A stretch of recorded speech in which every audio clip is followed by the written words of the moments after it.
যেখানে তিনি আবার এসে বলেছেন আই এম ব্যাক। আমি জানি না যে আবার তার মুখ থেকে শুনতে হয় যে আই এম গন। আপনার 39 পছন্দ না 41 পছন্দ? মধ্যে প্রাইমারি ডিফারেন্সটা হচ্ছে ইজ ইন দ্য পারফরম্যান্স। একটা কাজ করতে পারেননি, কোনো অ্যাসিস্ট করতে পারেননি। 40 একটু মনে হচ্ছে বেশি পুশ করে ফেলছি আমরা।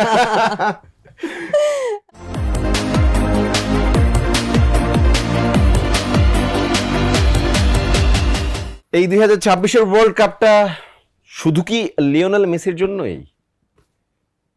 বাস্তবতা তো তাই বলে। তিনি মাঠে নামেন, গোল করেন, রেকর্ডের পর রেকর্ড হয়, তিনি ভাঙেন, নতুন নতুন কত পালক যুক্ত হচ্ছে তার ক্যারিয়ারে, অথচ চাওয়ার কিছুই ছিল না, পাওয়ারও কিছুই ছিল না। 39 বছর বয়সে একটা ওয়ার্ল্ড কাপ খেলবেন, সেটাই বা কয়জনে ভেবেছি আমরা? 2022-এ জেতার পরেই তো ভেবেছিলাম যে হয়ে গেছে। তারা তো দেখেই ফেলেছে, যারা একটা কাপের জন্য হাপিত্তেশ করছিল তাদের সাথে সেই জেতাটা হয়েই গিয়েছিল। মেসির বা দুনিয়ার আর কোন জিনিস জেতা বাকি ছিল? একটা হ্যাট্রিক বাকি ছিল ওয়ার্ল্ড কাপে, সেটা করে ফেলেছেন। টানা 7 বিশ্বকাপ ম্যাচে গোল করে ফেলেছেন। 2 লেজেন্ডারি ফ্রান্সের জাস্টিন ফন্ট এবং আমি যদি ভুল না করে দেখি ব্রাজিলের জর্জিনিও, এই দুজনের সাথে তার নাম এক কাতারে যুক্ত হয়ে গিয়েছে। ওয়ার্ল্ড কাপের যত রেকর্ড আছে আমি জানি না আর কি কি তিনি এই ওয়ার্ল্ড কাপ থেকে করবেন, back to back world cup তো জিতবেন কিনা সেই প্রশ্ন এই মুহূর্তে থাকে। সবাইকে স্বাগত জানাচ্ছি গ্রিন ডেল্টা ইন্স্যুরেন্স মাঠ কাঁপানো বিশ্বকাপে। এই কথাটা ম্যাক্সিমাম টাইম ভুলে যাই, যেহেতু মাঠ কাঁপছেই, এবং এই কাঁপানোর মধ্যেই আরেকটু কাঁপিয়ে দেওয়ার জন্য দুইজন মানুষ আমার সাথে আছেন। আমার খুবই পছন্দের এম কায়সার ভাই, যাকে আমি বেসিকলি বলি বাংলাদেশের স্পোর্টস জগতে টকশোর মারাদোনা। আপনাকে স্বাগত। Thank you. এবং আমাদের সাথে খুবই গর্জিয়াস একজন মানুষ, এবং সবচেয়ে বড় কথা হচ্ছে বিউটি উইথ ব্যালেন্স ও ট্যালেন্ট। আমি ব্যালেন্সটাই বলতে চাই, বিউটি উইথ ব্যালেন্স। স্যার আমাদের সাথে আছেন, আপনাকে স্বাগত। Thank you for having me on the show. আমি আসলে মেসিকে দিয়ে ইন্ট্রোটা দিতে চাইছি, কারণ এই ছাড়া তো আর উপায় ছিল না।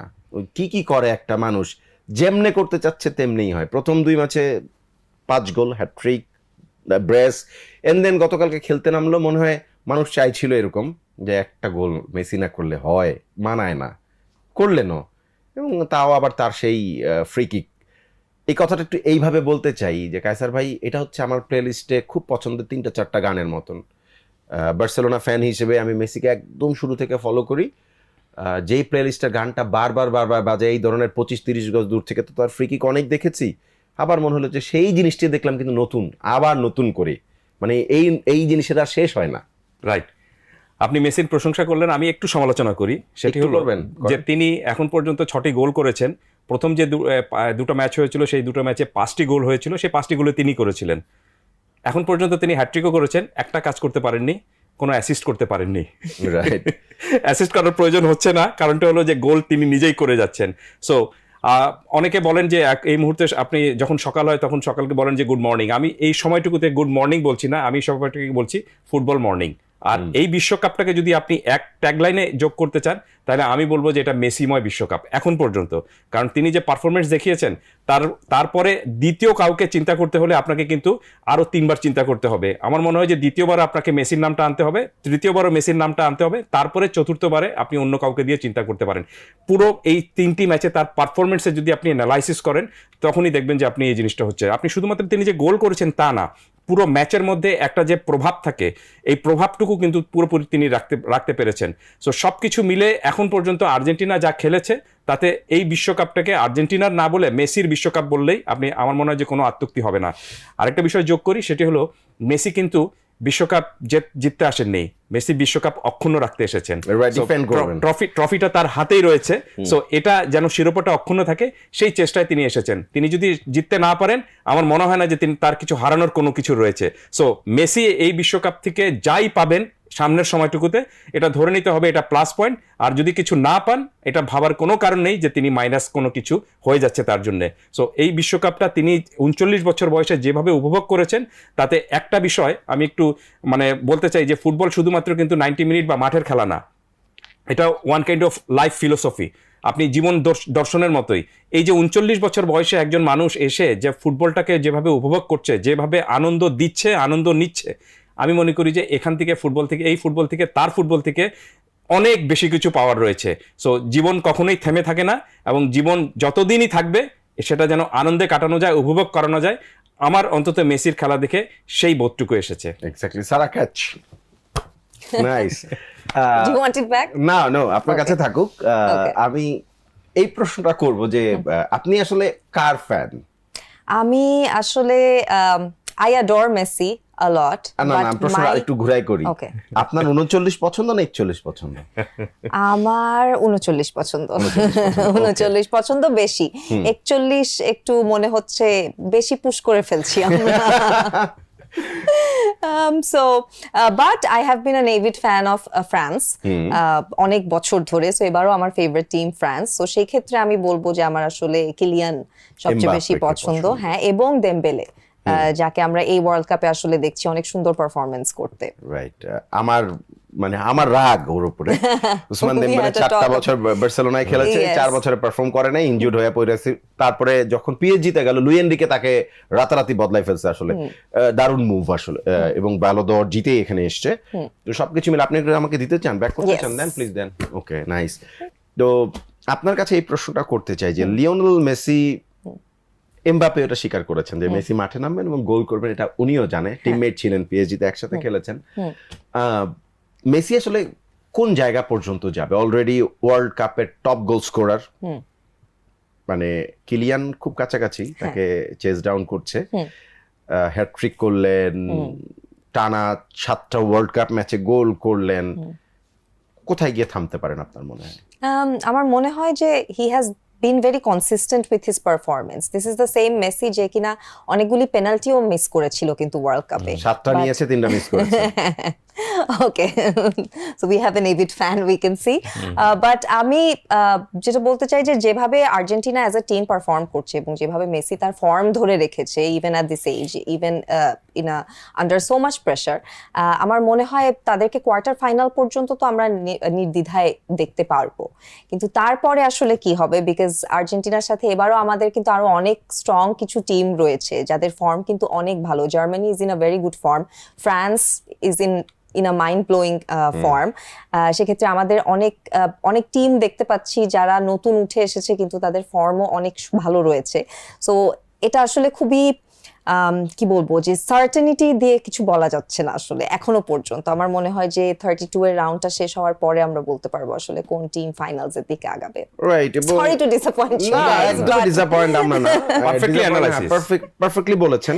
এটার আমি আরো অ্যানালাইসিস আরো ডেপথে যাব। আমি একটু কায়সার ভাইয়ের কাছে যাই। কায়সার ভাই, CR7 আসলে বেসিক্যালি আমাদেরকে হতাশ করলো। আমরা কোয়ার্টার ফাইনালে চিন্তা করেছিলাম সবকিছু যদি ইভেনলি আগায় তাহলে কোয়ার্টার ফাইনালে দ্য লাস্ট ডান্স আমরা দেখব, ক্রিস্টিয়ানো এক পাশে মেসি। কিন্তু ফাইনালি পর্তুগাল ম্যাচটা ড্র করলো এবং গ্রুপের সেকেন্ড হলো তারা, যেই কারণে 32তে আসলে তাদের আর দেখার কোনো সুযোগ নেই। একটা মাত্র সুযোগ আছে, যদি এই দুইটা টিম ফাইনাল পর্যন্ত যায়। তো ক্রিস্টিয়ানো এবং মেসির একটা ম্যাচ হবে না ওয়ার্ল্ড কাপে, এটা কেমনে ভাই? না, তারা ম্যাচ খেলেছেন, তারা যখন বার্সেলোনা এবং না, আমি ওয়ার্ল্ড কাপের ম্যাচের কথা জিজ্ঞেস করেছি। এমনি তো তারা দুজনে 61টা না 62টা ম্যাচ খেলেছেন, সবকিছু মিলিয়ে মনে হয় মেসি 22টাতে জিতেছে, না মেসি 22 গোল 21 গোল করেছেন, ক্রিস্টিয়ানো 16টা মনে মেসি জিতেছে আর 12টা বা 13টা ক্রিস্টিয়ানো। রাইট, লাস্ট ডান্স তো হচ্ছে, কিন্তু তাদের দুজন যদি একই সাথে একই মঞ্চে একই ম্যাচে নাচতে পারতেন তাহলে সেটা মানে অনেক দিনের একটা বিতর্কের একটা কিন্তু অবসান হয়ে যেত। হু ইজ দ্য বেস্ট সবসময় কিন্তু আবার এটা বিতর্ক আছে এখনো? আমি আই ডোন্ট থিংক সো যে মেসি এবার বিশ্বকাপে এখন কনক্লুসিভ না। অবশ্যই কনক্লুসিভ। আমি একটা স্টোরিও লিখেছিলাম, মেসি যখন হ্যাটট্রিক করার পরের ম্যাচে যখন 2 গোল করেছিলেন তখন আমি একটা স্টোরি লিখেছিলাম যে মানে সেরাকে এই বিতর্ক অন্তত শেষ। অন্তত মেসি এখানে একটা লম্বা দাগ টেনে দিয়েছেন যে এরপরে আমার মনে হয় যে এই বিতর্ক নিয়ে বিশ্বকাপে, বা আপনি শুধু বিশ্বকাপে না, আমি বলবো যে আপনি পুরো বিশ্বের সেরা ফুটবলারকে সেটা নিয়ে যদি আপনি যখন তর্ক হবে তখন মেসিকে আলাদা করে রেখে তারপর অন্য হিসাবটুকু করতে হবে, কারণ তার পারফরমেন্সই এবং সারা যেটা বললেন যে কন্টিনিউয়াস পারফরমেন্স। আমি সবসময় কিন্তু আপনি দেখবেন যে অনেক কিছু হয়, ঘটনা ঘটে যে আপনি হঠাৎ করে কেউ একদিন কোনো একটা পরীক্ষা ফার্স্ট হয়ে গেল, কিন্তু সেইটা যদি সে ধরে রাখতে না পারে, আপনি বা কোনো একটা ম্যাচে যদি কেউ হঠাৎ করে ভালো পারফরমেন্স করে আপনি জিতিয়ে দিলেন, কিন্তু সেটা যদি আপনি ধরে রাখতে না পারেন, সেটা যদি আপনি কন্টিনিউশন না থাকে, তখন দেখবেন যে ওটাকে বলা হয় কি যে দ্যাট ওয়াজ এ ফ্লুক। কিন্তু মেসির ক্ষেত্রে আপনি অন্তত এই বদনামটুকু দিতে পারবেন না, কারণ তিনি জানেন, যেটা আপনি বললেন যে কিলিয়ান এমবাপ্পে বলেছে মেসি নামলে গোল হবেই, আমরা জানি এটা। সো তিনি জানেন যে কিভাবে গোল করতে হবে, তিনি জানেন যে কিভাবে ম্যাচ জেতাতে হবে। সো এই কারণে আমি বললাম যে একজন 39 বছর বয়স্ক একজন ফুটবলারের যে আপনার আর্জ, যে খিদে, যে আপনার টেন্ডেন্সি, যে ইফোর্টস, হ্যাঁ, যে মানে যুদ্ধ করার যে আপনার চিন্তা ভাবনা, মানে এই জেদ, মানে জেতার জেদ, এটা মানে ইনক্রেডিবল। এটা আপনি এই মেসি ছাড়া আর কারো কাছে এভাবে পাবেন না। হ্যাঁ, আপনি বলতে পারেন তো রোনালদোরও তো এই জিনিসটা রয়েছে, কিন্তু রোনালদোর থাকলেও রোনালদোর ধরেন আপনার অনেক ক্ষেত্রে রোনালদোর আপনার জটিলতা রয়েছে। নাম্বার 1 জটিলতা রয়েছে যে রোনালদো কিন্তু আপনি হয়তো রোনালদোর ভক্তরা একটু অখুশি হবেন, Ronaldo is a selfish player. Number 1, Ronaldo is not a team man. যিনি আপনার ব্রুনো ফার্নান্দেজের কথা আপনার মনে রয়েছে যে ব্রুনো ফার্নান্দেজ আপনি একটা শট নিয়েছেন, গোল করেছেন, সেখানে রোনালদো মাথা ছুঁয়ে দিয়েছিলেন এবং বলেছেন যে বলটা তার মাথায় লেগে এসেছে, মানে গোলটা তিনি দাবি করছেন। হ্যাঁ, বারবার তিনি এরকম ভাবে দাবি করছেন। তো রোনালদো কিন্তু কম গোল করেননি, আর ফার্নান্দেজ কিন্তু যে খুব বেশি গোল করেছেন তা কিন্তু না। তো এই একটা গোল তাকে দিয়ে দিলে আপনি সমস্যাটা কোথায় ছিল? তো আমি এই কারণে এটা বললাম যে রোনালদো ভালো প্লেয়ার, কোনো সন্দেহ নেই, কিন্তু football is a team game. ফুটবলে আপনি একা পারফরমেন্স করে 1-2 ম্যাচ জেতাতে পারেন, কিন্তু আপনি বিশ্বকাপ জেতাতে পারবেন না। বিশ্বকাপ জেতাতে হলে আপনাকে কিন্তু দলগতভাবে জোটবদ্ধভাবে খেলতে হবে। নইলে আপনি এই যে দেখুন, অন্য কোনো প্লেয়ারের ক্ষেত্রে কিন্তু এই অভিযোগটা উঠে নেই যে তাকে দলের খেলোয়াড়রা ঠিকমতো পাস দিচ্ছে না বা বল সরবরাহ করছে না। বল সরবরাহ করছে, কিন্তু তিনি পারফরমেন্স করতে পারছিলেন না। পারফরমেন্স করেছেন একটা ম্যাচে, যেখানে তিনি আবার এসে বলেছেন আই এম ব্যাক। আমি জানি না যে আবার তার মুখ থেকে শুনতে হয় যে আই এম গন, এমনও যদি হয় তাহলে আমি খুবই না, এটা বাকি সবাই বলবে। রাইট, আমার মনে হয় যে এটা খুবই দুঃখজনক একটা বিষয় হবে, কারণ তিনি যে ধরনের খেলোয়াড়, এই ধরনের খেলোয়াড়ের আসলে এই ধরনের বিদায় আমরা কেউ দেখতে চাই না। আমরা একটা সাফল্য দেখতে চাই, তিনি চেষ্টা করেছেন, অন্তত সেটা দেখতে চাই। কিন্তু সর্বশেষ যে ম্যাচটা আমি কালকে রাতে আজকে রাতে যেটা দেখে আসলাম, কলম্বিয়া এবং পর্তুগালের যে ম্যাচটা ছিল, গোল শূন্য ম্যাচটা ড্র হয়েছে, কিন্তু এই ম্যাচে প্রচন্ড ফাইট হয়েছে এবং সেই ফাইটের সবচেয়ে নীরব দর্শক হিসেবে ছিলেন আবার সেই রোনালদো। তার রেটিং আপনি 5 পয়েন্ট সামথিং এসেছে, 4.5 মেবি। আমি একটাতে বিভিন্ন ডিফারেন্স আসে, তো আমি যেটাতে ছিলাম বিবিসিটা আমি দেখছিলাম, সেখানে তার 5 পয়েন্ট সামথিং এসেছে। তার মানেটা হলো যে মাঝারি মানের নিচে। তো মাঝারি মানের নিচে একজন ফুটবলারের যদি পারফরমেন্স থাকে, তাহলে তো তিনি একাদশের সুযোগ পান কোত্থেকে, কিভাবে পান? আপনি যদি আমাকে জিজ্ঞেস করেন, আমি যদি পর্তুগাল টিমের সাথে জড়িত থাকতে পারতাম কোনোভাবে, সেটা সম্ভব না কোনো মতেই, কিন্তু আমার অ্যানালাইসিস বলছে যে আমি রোনালদোকে কোনোদিন ওয়ার্ল্ড কাপের জন্য পিক করতাম না, তার জায়গায় আমি অন্য কোনো খেলোয়াড়কে নিতাম। বিকজ আপনি গঞ্জালো রামোসকে তো খেলায় না। আপনি ন্যাশনাল টিমে যখন খেলবেন, তখন আপনাকে দুটো বিষয় থেকে বেরিয়ে আসতে হবে। 1, ইমোশন আপনাকে বাদ দিতে হবে, নাম্বার 2, ইগো বাদ দিতে হবে, আর নাম্বার 3, ওরশিপটা বাদ দিতে হবে। আপনি এই তিনটাই কিন্তু রোনালদোর মধ্যে রয়েছে, এবং এটাই আমি মনে করি যে পুরো পর্তুগালের টিমটা কিন্তু দুর্দান্ত মিডফিল্ড, তারপরেও তারা পারছে না। আপনি প্রবাবলি এই ওয়ার্ল্ড কাপের সেরা মিডফিল্ড তারই। আপনি যদি দেখেন ব্রুনো ফার্নান্দেজ, সেখানে ভিতিনিয়া, আর হচ্ছে জোয়াও নেভেস। এই জোয়াও নেভেস এবং ভিতিনিয়া ব্যাক টু ব্যাক তো চ্যাম্পিয়ন্স লিগ জিতে এসছে, দুজনই নুনো মেন্দেসও আছেন। নুনো মেন্দেস তো সেখানে আছেন, নুনো মেন্দেস তো আপনার স্টপারে খেলে। সবকিছু মিলায় একটা খুবই ব্যালেন্স টিম। আপনি রাফায়েল লেওর কথা চিন্তা করতে পারেন, নেতো আছে, সবকিছু মিলিয়ে খুবই ভালো টিম, ওয়েল ব্যালেন্সড। এবং দাভিদ সিলভার কথা তো বললাম, এক্সপিরিয়েন্স ম্যান সিটি প্লেয়ার। একটু আপনাকে থামাই দিয়ে আমি একটু সারার কাছে যাব। এই যে আমাকে অনেকে হয়তো রোনালদো হেটারও বলতে পারে, রোনালদো হেটার বলার চেয়েও যেটা বড় কথা, যে সত্য কথাগুলো এরকমই, যেটা কায়সার ভাই বলছে যে রোনালদোর ব্যাপারে মানে তিনি সেলফিশ, অথবা একটা মানুষকে ওরশিপ করে তো আসলে যেতে যায় না। যে কোচ রবার্তো মার্তিনেজ, উনিও বেলজিয়ামের গোল্ডেন জেনারেশনকে ওয়ার্ল্ড কাপে কিভাবে মানে নষ্ট করেছেন আমরা দেখেছি। মানে যখন মার্তিনেজ কোচ, তখন এই প্রশ্নটা আগে থেকেই আমাদের মাথায় ছিল যে এরকম একটা টিম উনি আসলে ঠিক মতো হ্যান্ডেল করতে পারবেন কিনা। আমার প্রশ্নটা হচ্ছে গিয়ে যে ভাই, মেসি কি অত করতেছে না? এক লিওনেল মেসির ওপরে ডিপেন্ড করে একটা খেলা আবর্তিত হয়, বা লিওনেল মেসি যখন মাঠে থাকে তখন তিনি থাকেন হচ্ছে centre of attraction of the cherry of the cake. তাইলে অনেকটা একই রকম। রোনালদো করলে সমস্যা কোথায়? মানে অনেকটা তো সিমিলারই লাগে দেখতে, তাই না? মানে রোনালদোর মেসির অ্যাপ্রোচ আলাদা, দুজনের আই এম ব্যাক কখনো বলবে না, এটা মেসি কোনোদিনও বলবে না, কানবে, খেলা ছেড়ে দিবে হয়তো। এটা করেছেনও তিনি। আই থিঙ্ক দুইজনের মধ্যে প্রাইমারি ডিফারেন্সটা হচ্ছে ইজ ইন দ্য পারফরমেন্স। মেসিকে ওয়ার্শিপ করার পেছনে কারণ হলো যে সে একটা টাইমের পর থেকে deliver করতে কনসিস্টেন্সি দেখিয়েছে তার ডেলিভারিতে। Cristiano Ronaldo on the other hand সেটা পারছেন না। So just because I have an aura বা আমার একটা স্টারডাম আছে, ওটার বেসিসে আমি ক্লেম করব ভিক্টরি বা গোলস, এটা তো খুবই আনফেয়ার হয় ব্যাপারটা। সো আই থিঙ্ক এটার মধ্যেই মেইন ডিফারেন্সটা, অ্যাটিটিউড। ইয়েস, অ্যাটিটিউডের ডিফারেন্সটা। এবং আমি যদি একটু জর্ডানের সাথে খেলাটায় যাই আর কি, আমরা যদি দেখি যে 9 জন প্লেয়ারকে রাখেন নাই রেগুলার স্টার্টে, শুধু এমিলিয়ানো মার্টিনেজ এবং সামনে হচ্ছে লাউতারো, 2 মার্টিনেজকে নামানো হয়েছে, বাকি সবাইকে চেঞ্জ করা হলো। প্রথম গোলটা মানে সেই ছন্দময় ফুটবলেই ইন জেনারেলি আমরা যেটা দেখি আর্জেন্টিনার বিল্ড আপ, পাসিং এবং বলের পজিশন ধরে রাখা, সেটাই করেছে তারা। Giovani Lo Celso 2022 world cup স্কোয়াডে ছিলেন, আনফর্চুনেটলি ইনজুরির কারণে খেলতে পারেন নাই। জিওভানি লো চেলসো যেই গোলটা করলেন আপনার ফ্রি কিক থেকে, মনে হলো যে একদম কম্পাসে আঁকা, কাটা কম্পাস দিয়ে আমরা যেরকম পাঁচ চাপে লম্ব আঁকতাম পারপেন্ডিকুলার, এরকম একটা মনে হচ্ছে যে এটাও ঠিক ওই রকম করেই জিওমেট্রিটাকে সেট করা, একদম কম্পাস দিয়ে ঘুরায়া জিনিসটা দিয়েছেন। এবং তিনি জানতেন যে এটা গোল নিশ্চিত। এবং ও যখন শটটা দিচ্ছে আমারও কেন যেন মনে হচ্ছিল যে এটা 100% গোল হবে। ওই সময় মেসির অনুপস্থিতি অনুভব করছিল যারা, তারা আমার মনে হয় যে এই গোলটা দেখে মনে হবে যে মেসি আসলে ডাগআউটে থাকলেও ওইখান থেকে গোলটা মেসি করেছেন। এটা যা ওয়ে হি স্কোরড, যেভাবে তিনি পুরো গোলটা করেছেন, আপনি দেখবেন যে সুইংটা করেছেন, আমি দেখছিলাম যে সুইংটা 7 মিলিমিটার। তো এটা আপনি মানে বলের ওই প্রতি কিলোমিটারে 78 পার আওয়ার গতিটা ছিল।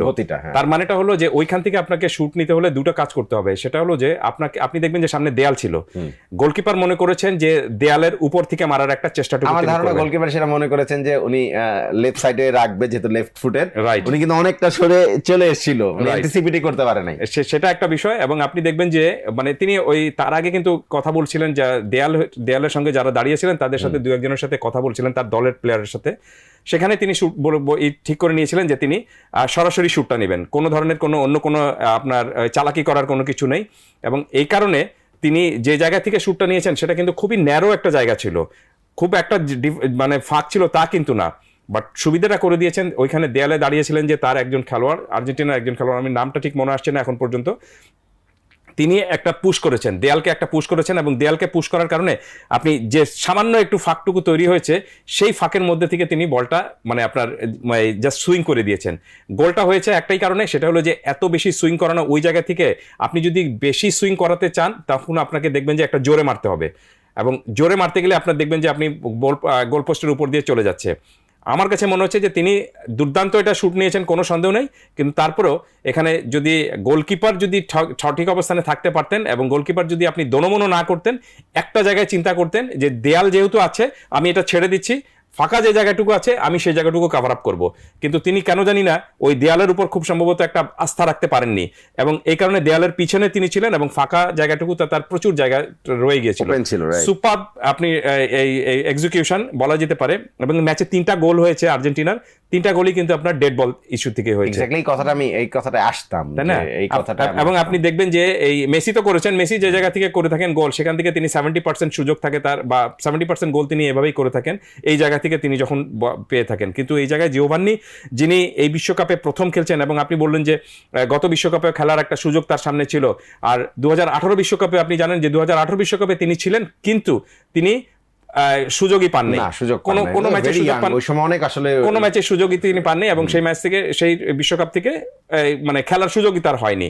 তো এত লম্বা সময় একটা বিশ্বকাপে থাকার পর এই ম্যাচে তিনি যখন খেলতে নেমেছেন, মেসি নেই, তার মানেটা হলো যে তিনি জানতেন যে তার উপর অনেক ধরনের চাপ, সেই চাপটা তিনি এক্সেলেন্ট কায়দায় মানে জয় করেছেন। আর এই ম্যাচে আমি মনে করি যে আপনি স্কালোনি যে প্ল্যানটা নিয়েছেন, ইটস পারফেক্ট প্ল্যান। কারণ আমরা এই ধরনের ম্যাচকে বলি যে ডেড রাবার ম্যাচ।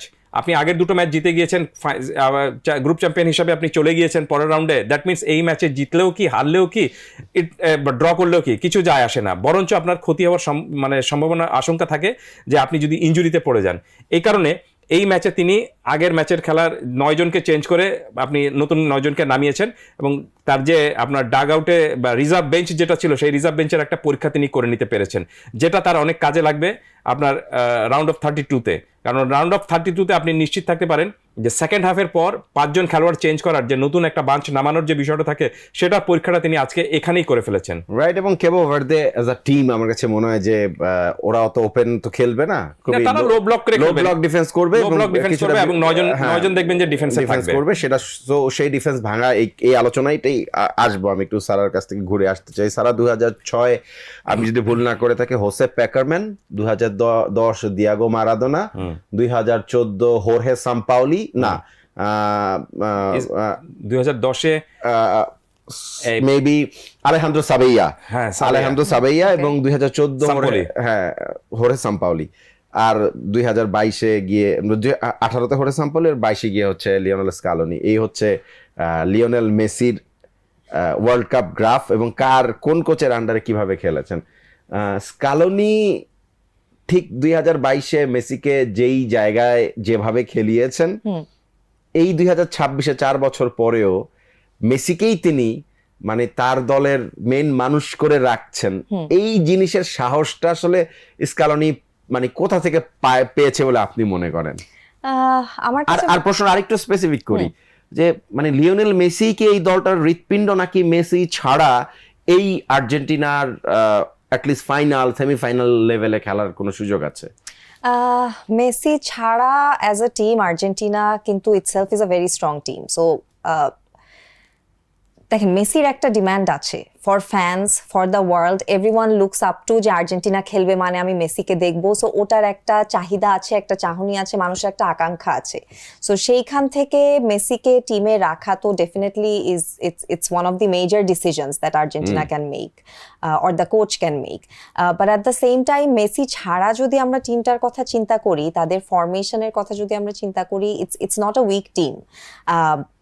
সেমিফাইনাল বা ফাইনাল পর্যন্ত যেতে পারবে কিনা এটা আমার থেকে আই থিঙ্ক ভাইয়া বেটার বলতে পারবেন, বাট আমি কোয়ার্টার ফাইনাল পর্যন্ত দেখি আর্জেন্টিনার টিমকে, কোয়ার্টার ফাইনাল পর্যন্ত দেখি, কোয়ার্টার ফাইনাল পর্যন্ত দেখি মেসি ছাড়া আর্জেন্টিনার টিমকে। হ্যাঁ, আমি ফ্রান্সের অন্ধভক্ত, সো আমি আসলে খুব বেশি বেনিফিট অফ দ্য ডাউট দিতে চাচ্ছি। আপনাদের ভালো লাগবে না 2022-এর ওয়ার্ল্ড কাপ ফাইনালটা মনে থাকলে তো আর্জেন্টিনাকে পছন্দ না, করার আমার কথা ভালো না। লেগেছে because I wanted Messi, because he has been such a great sportsman in the history of football that winning a World Cup, he deserves one World Cup. So ওই জায়গা থেকে আসলে ফাইনালটা দেখে মন ভেঙে যাওয়ার পরেও I was happy that okay যে At এই least যাবৎকালে অ্যাটলিস্ট একটা legendর হাতে ওয়ার্ল্ড কাপ, উঠেছে। হ্যাঁ অ্যাটলিস্ট একটা কাপ গেল।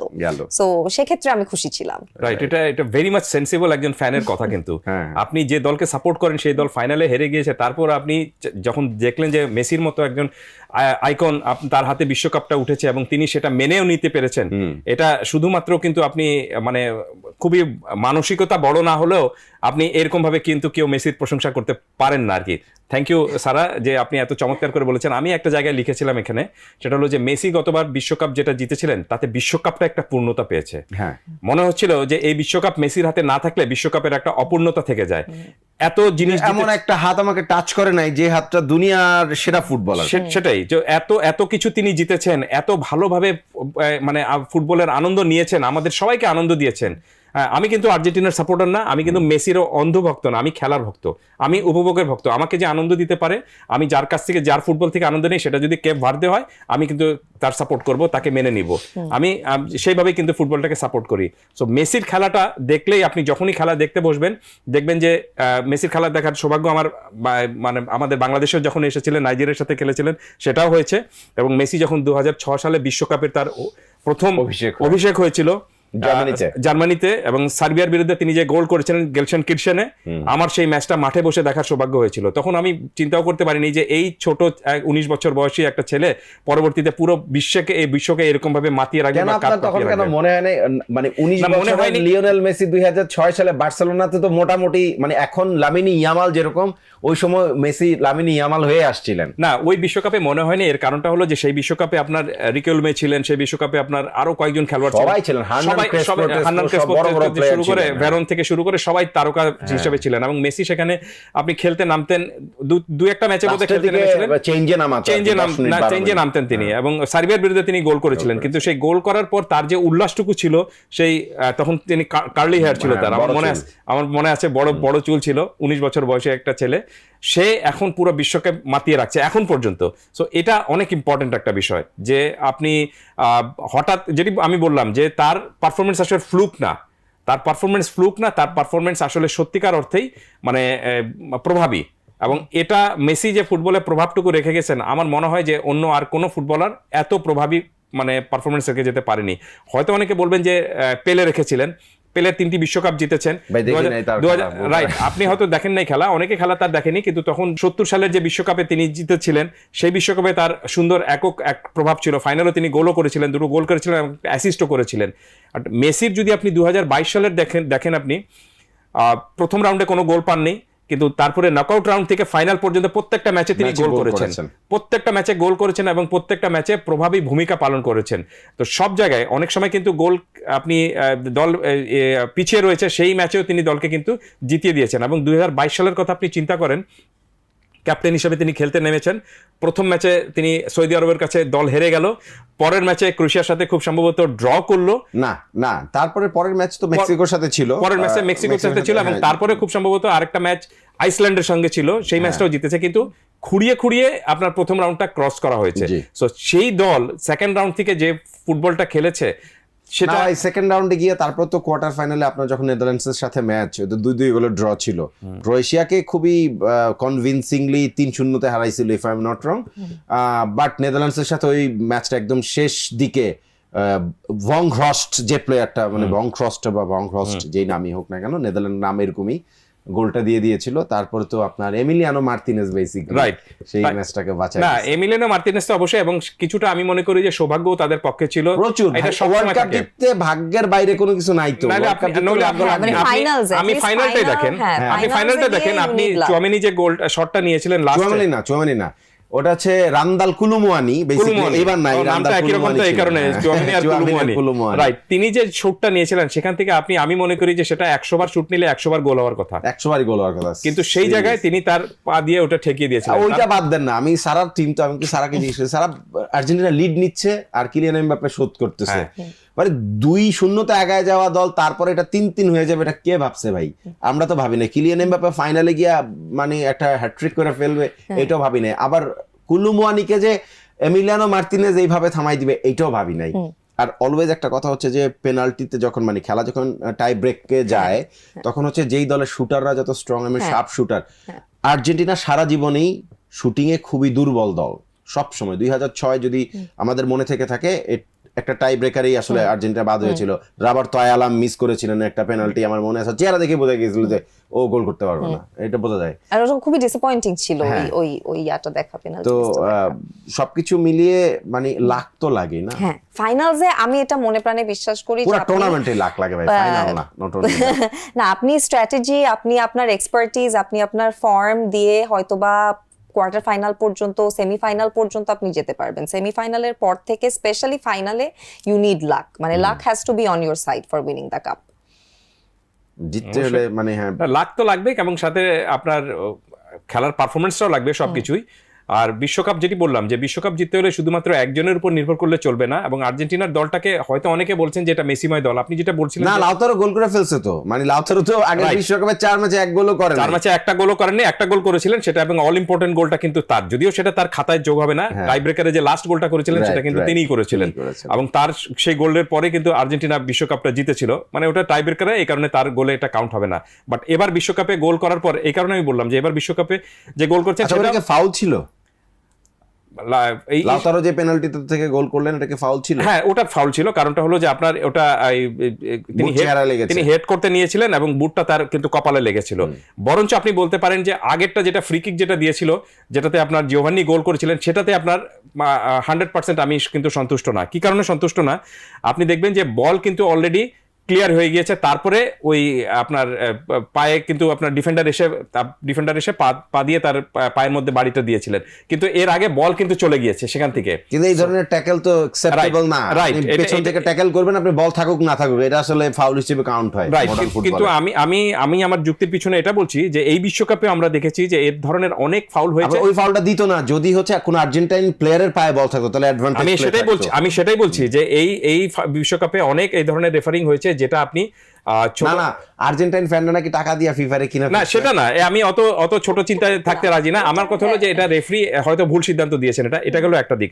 আমি আমার এই যুক্তির পিছনে একটা শুধু ব্যাখ্যাটা দিব, সেটা হলো যে না না ভাই, আপনি ঘানার সঙ্গে যে খেলাটা হয়েছে, ঘানার সঙ্গে আপনার ইংল্যান্ডের যে ম্যাচটা হয়েছে, সেখানে কনসা যে আপনার ফাউলটা করেছিলেন, দ্যাট ওয়াজ পিওর মানে 100% পেনাল্টি, কিন্তু সেটা তো আপনি রেফারি দেননি, ভারের সাথে তিনি সহায়তা নেননি, কোনো কিছু, ভারও তাকে কোনো কিছু বলেনি, কিন্তু সেটা তো তিনি পিছন থেকে এসে, কনসা পিছন থেকে এসে গানার সেই ফুটবলারটাকে ফেলে দিয়েছিলেন, এবং তখন সামনে গোলপোস্টের সামনে শুধুমাত্র একজন গোলকিপার তার, এবং ম্যাচের শেষ মুহূর্তে খুব সম্ভবত 84 মিনিটে সেই জিনিসটা হয়েছিল। দলটা কে ছিল? ইংল্যান্ড, আর এই সুবিধাটা কে পেত? ঘানা। আপনি জাস্ট এবার ইকুয়েশনটা মিলিয়ে নিন। তো র্যাঙ্কিং এ পিছিয়ে থাকা দলগুলো বিরুদ্ধে রেফারি কিছুটা হলে একটু বাঁশি অবশ্যই বাজান। আমরা ওই যে নির্বাচনে শুনতাম না যে ইলেকশনে ইঞ্জিনিয়ারিং হয়েছে, এখানে রেফারিং ইঞ্জিনিয়ারিং কিছুটা হচ্ছে। এবং ওই যে কথাটা বলে আর কি, ব্রাজিলিয়ান ফ্যানরা আর্জেন্টিনাকে নিয়ে বা তার সমর্থকদের বাংলাদেশে বলে যে ফিফারে টাকা টাকা দিয়ে কিনছে, এগুলো হাস্যকর কিছু বলে, কিন্তু না, যদি টাকা That's on দিয়ে the extreme. যদি টাকা দিয়ে না, ওরা আমার ধারণা এটা বিশ্বাস করে বলে না, টাকা দিয়ে কেনার হলে তো সবার আগে ইউএসএ কিন্তু, যদি ইউএসএ ভালো করতেছে এই ওয়ার্ল্ড কাপে, they are I think they are doing very good. সারা এই ওয়ার্ল্ড কাপে আপনার দল ফ্রান্স ডেফিনেটলি সবচাইতে ফর্মিডেবল সাইড নিয়ে এসছে। তার ব্যাকলাইন যদি আমি দেখি, সেলিবা এবং উপামেকানো, আপনি ডান পাশে যদি জুলস কুন্দে, বাম পাশে আপনার থিও এর্নান্দেস খেলে, কখনো কখনো লাস্ট ম্যাচে আমরা লুকাস দিনিয়েকে দেখেছি, একসময় বার্সেলোনায় খেলতো লুকাস দিনিয়ে, আর রাইট উইং এ যিনি খেলেন উনি তো এখনো বার্সেলোনায় খেলেন, জুলস কুন্দে। মাঝ মাঠে রাবিও, চুয়ামেনি, গুড কম্বিনেশন। আপনার একদম আপ ফ্রন্টে গিয়ে এত ভালো অ্যাটাক, উসমান দেমবেলে, দেজিরি দুয়ে কখনো খেলেন, বারকোলা আছে, এখনো পর্যন্ত মার্কাস থুরামকে তো মাঠেই নামায় নাই, চেরকিকে মাঠে নামায় নাই, মানে কন্তেও আছেন, হ্যাঁ মানে কন্তে তো আছেই, মাঝ মাঠে এমিরিকে এখনো মাঠে নামেন, এমিরি চ্যাম্পিয়ন্স লিগ জিতেছে, 4টা চ্যাম্পিয়ন্স লিগ জেতা প্লেয়ার এই দলে আছে। সো সবকিছু মিলিয়ে এরকম একটা সাইড, এই ফ্রান্স কি হারবে কোথাও? আমার তো মনে হয় না, কারণ ফ্রান্সের লাস্ট ম্যাচটাও আমরা যে দেখলাম, খেলা কিন্তু হয়েছে মোস্ট অফ দ্য টাইম মাঠে। শোনো সারা, এই কথাটা বলা যায় না যে নরওয়ে তার 10 জন প্লেয়ার নামায় নাই, এবং তার পারফেক্ট নাম্বার 9 যার উপর একটা দল ডিপেন্ড করে, তার নাম হচ্ছে এর্লিং হল্যান্ড, হল্যান্ড কেও নামায় নাই। যদি হল্যান্ড নাম ছিল, হল্যান্ড ছিল, ওকে বেঞ্চিং এ রাখা হয়েছিল, খেলায় নাই তো। তো এটা মানে ফ্রান্সের বিপক্ষে নরওয়ে, আমার একটা ধারণা ছিল যে এটা হইতে যাচ্ছে গ্রুপ পর্বের সবচেয়ে এক্সাইটিং ম্যাচ, কিন্তু নরওয়ের কোচ মানে আমাদের সেই আশার জলে, মানে না আশার কিসে আগুনে পানি ঢালছে একদম। কিন্তু তারপরেও আমি বলবো যে ফ্রান্সের টিমের প্রত্যেকটা প্লেয়ারই কিন্তু খুবই strong and they know what they are doing. So আমরা যদি যেমন স্টার প্লেয়ারকে যদি আমরা সরিয়ে ফেলি ফ্রান্সের টিম থেকে, তারপরেও I can bet my money on France. দুইটা টিম হয়, রাইট, দুইটা টিম হয়, 26 জনের স্কোয়াড, তো দুইটা টিম অনায়াসে খেলাইতে পারে এবং দুইটাই চ্যাম্পিয়ন হইতে পারে, এরকম দল আসলে। এই বিশ্বকাপ শুরু হওয়ার আগে আমি একটা প্রেডিক্ট করেছিলাম, সেটা হলো যে এই বিশ্বকাপটা ইউরোপ জিতবে, এবং সেটা সম্ভাবনা সবচেয়ে বেশি আছে আপনার ফ্রান্স এবং স্পেনের।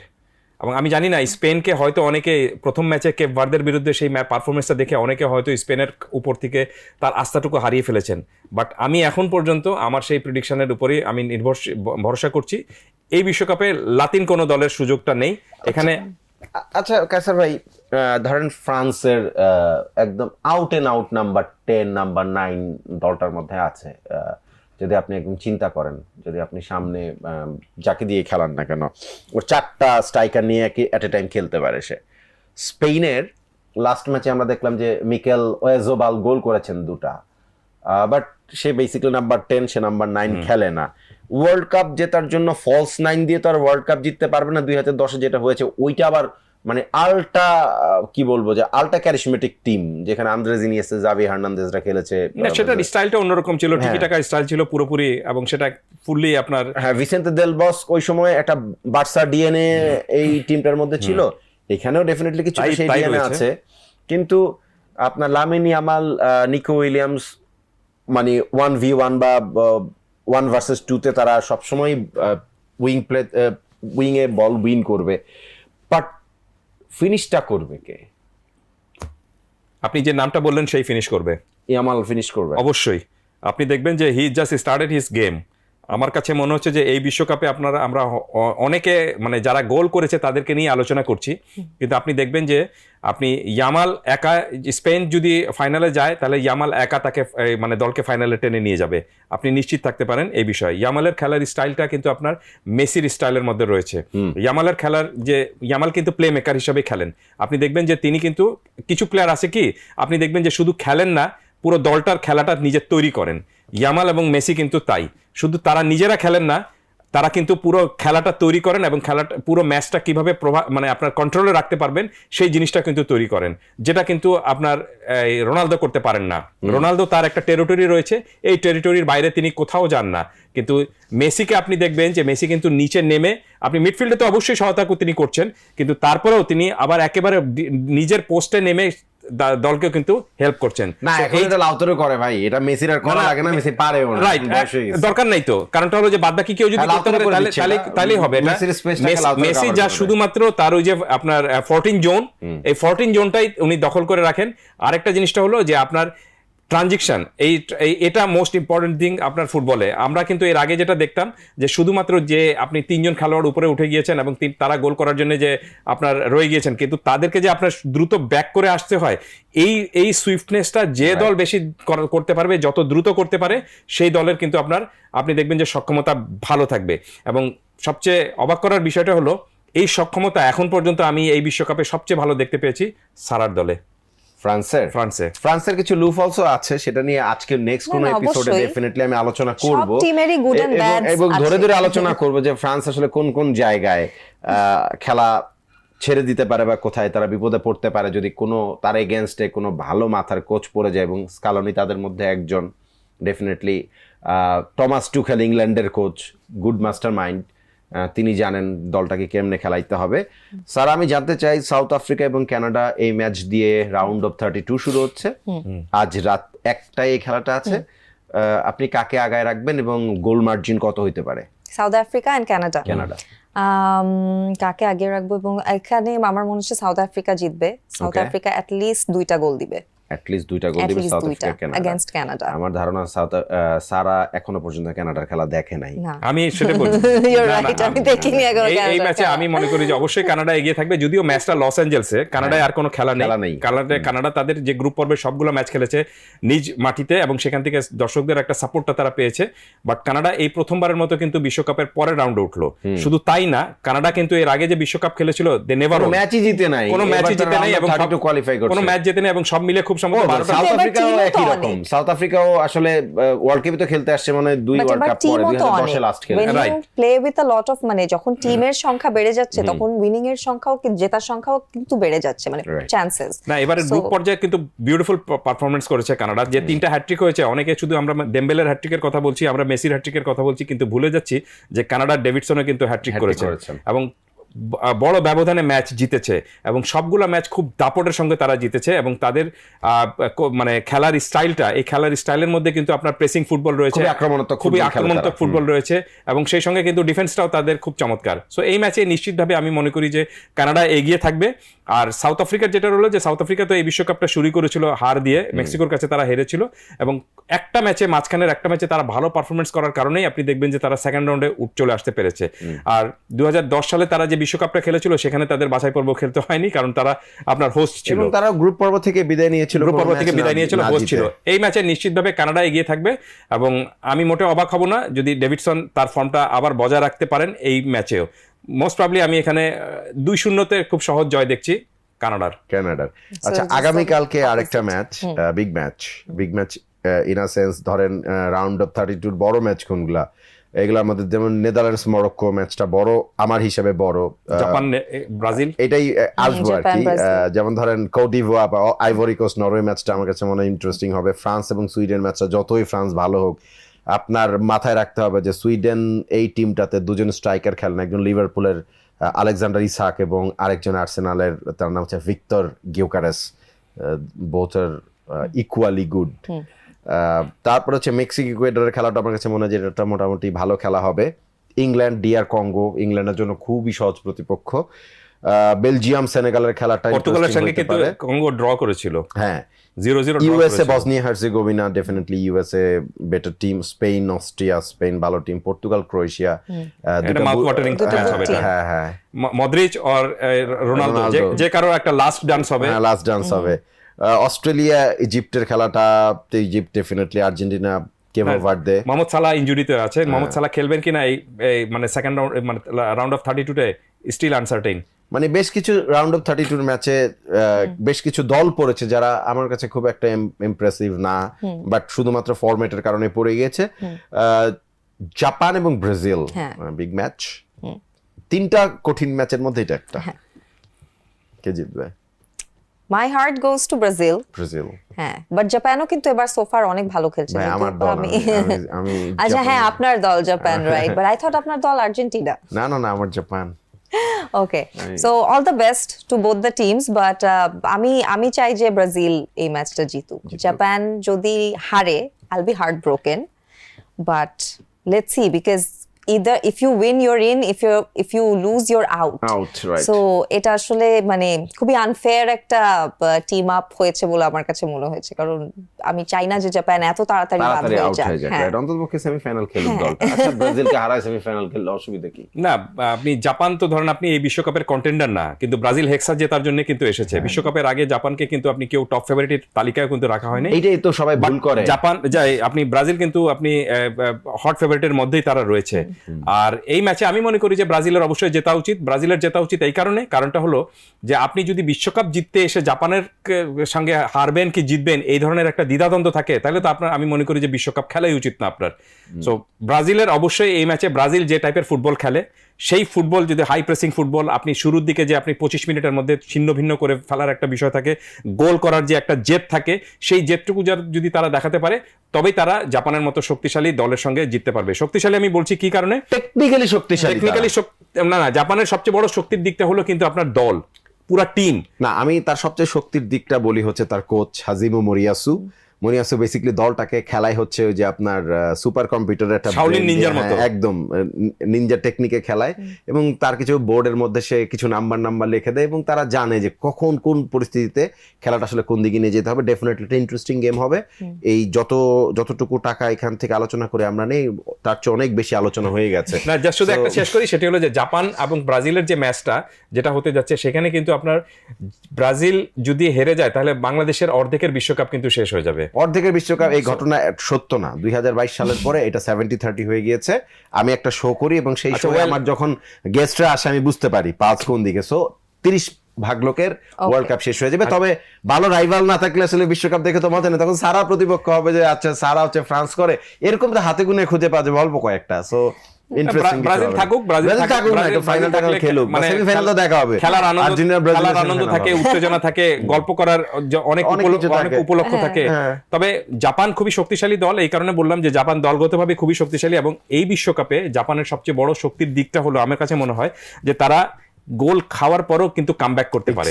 তারা নেদারল্যান্ডসের সাথে যে ম্যাচটা খেলেছে সেখানেও কিন্তু তারা দুবার কিন্তু পিছে থেকে ম্যাচটা ড্র করেছে, এবং তারা জানে যে শেষ বিন্দু পর্যন্ত লড়াই করতে হয়। এবং জাপানের এই পুরো দলের মধ্যে মানে খেলা দেখে আমার কাছে একটা শুধু মানে মনে পড়ছে জেমস বন্ডের সেই সিনেমার কথা, নেভার সে ডাই। এই টেন্ডেন্সিটা তাদের পুরো দলের মধ্যে রয়েছে।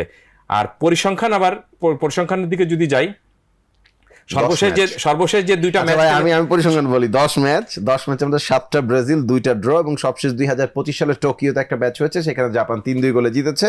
এবং সেই দলের অবশ্য জাপান তো তার মেইন ক্যাপ্টেন এবং 2টা মেইন প্লেয়ারকে আনতে পারেন ইনজুরির কারণে। তারপর ওই দলের অলমোস্ট সবাই এই টিমটার মধ্যে আছে। না, 3-2 গোলে জিতেছে সেটা তো ধরেন আপনি যে কেউ বলতে পারে, কিন্তু 3-2 গোলে জিতেছে সেই ম্যাচের যদি পরিস্থিতি আপনি বলেন, ইম্প্যাক্ট শুধু না, সেই ম্যাচের পরিস্থিতি আমি আপনাকে বর্ণনা করে দিচ্ছি। সেই ম্যাচে ব্রাজিল 3-2 গোলে হেরেছে, জমায় রাখেন পরের শোতে কি না, কিন্তু ব্রাজিল সেই ম্যাচে 2-0 গোলে এগিয়েছিল। জাস্ট শুধুমাত্র এই পরিসংখ্যানটাই জানিয়ে দিচ্ছে যে জাপানের মতো দল 2-0 গোলে ব্রাজিলের কাছে পিছিয়ে থেকে 3-2 গোলে ম্যাচ জিততে পারে। দ্যাট মিন্স এই কারণে তাদেরকে আমি বলি যে নেভার সে ডাই অ্যাটিটিউড নিয়ে তারা খেলে। Exactly. Thank you very much. Sara, এটা ভালো আড্ডা ছিল। Thank you. কাসার ভাই, আপনি যা পয়সা দেয় তার চেয়ে বেশি বলে ফেলেছেন, পরে অন্য কোনো জায়গায় এনার্জি বাঁচায় রাখেন, কাজে লাগবে। সারাদিন তো বিভিন্ন জায়গায় টকশো করে বেড়াচ্ছেন, তো 2-4টা কথা অন্য জায়গার জন্য নতুন নতুন ফ্রেশ কিছু রাখেন।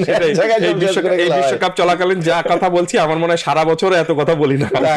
মানে একই কথা বিভিন্ন জায়গায় রিপিট টেলিকাস্ট হয়ে যাবে, গাপন নাইলে বদলাবেন, কথা কথা থেকে বদলাবেন। Thank you very much. এরকম আড্ডা আমরা আরো দেই, হোপফুলি আমাদের এরকম ভালো লাগবে।